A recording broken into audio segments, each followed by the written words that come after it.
Hi, I'm Dibley, and today I'm going to talk to you about the floating shelf challenge. Now, for those of you who may not be familiar, Mike Potter at Budget Model Railways is running a floating shelf challenge, which the idea is to try and encourage people who probably wouldn't be building a layout or through space or cost, just to have a go and build something.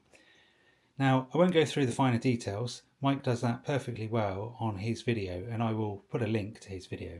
But in essence, there is a fixed size shelf, the kind that you can buy in B&M or Home Bargains. Home Bargains is best if you can find them because they're only about £5, which is really good.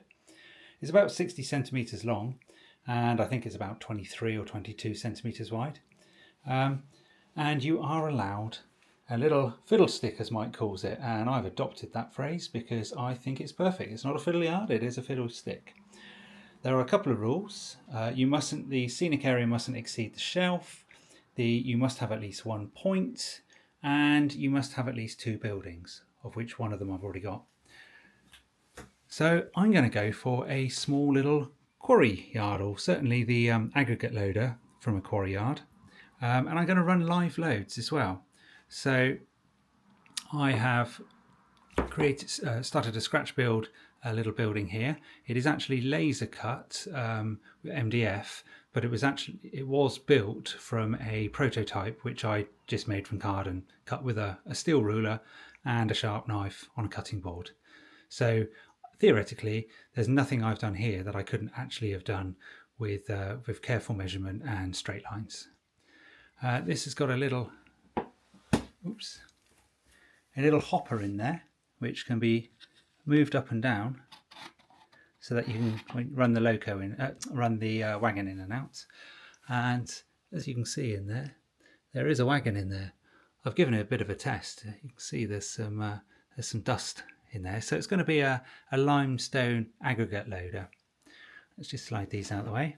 I've got some little uncouplers, very basic, just 3D printed pads and a bit of rod and a bit of tube. Nothing much going on there at all, really. Oops. You do have to actually, let's just couple up and see if I can demonstrate that. So I have removed the hook from one end of each wagon, and then you're gonna have to get it roughly in the right place, but basically there.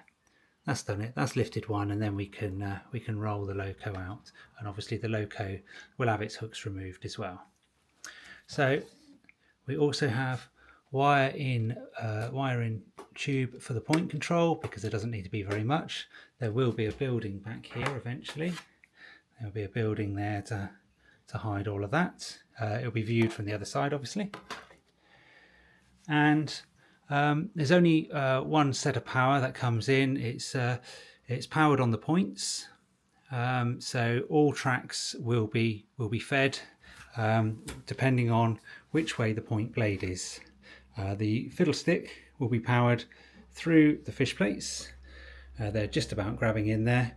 I probably could have done with mounting that track a bit further across, but hey ho, that is how it is.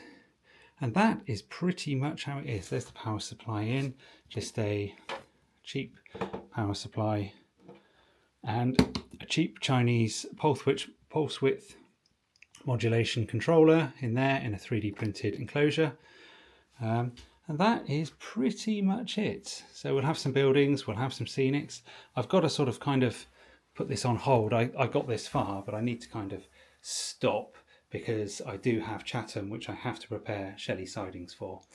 So this is a little bit of excitement took over and I got this far, and that's it pretty much. Oh yeah, and the cork. The cork is second hand. That was in my stepson's kitchen on his wall when he moved into his house. He didn't want cork tiles on there, so he ripped them off. I kept a few of them, the ones that came off in the best condition, and they have made a nice bit of sub base, really giving the depth to hide the pipes and tubes and wires and everything else. So you can see the wires in there. So yeah, quite effective. Anyway, I think that's pretty much it for now. There won't be any updates on this probably until sort of September time. Well, thank you very much for watching. We'll see you on the next video.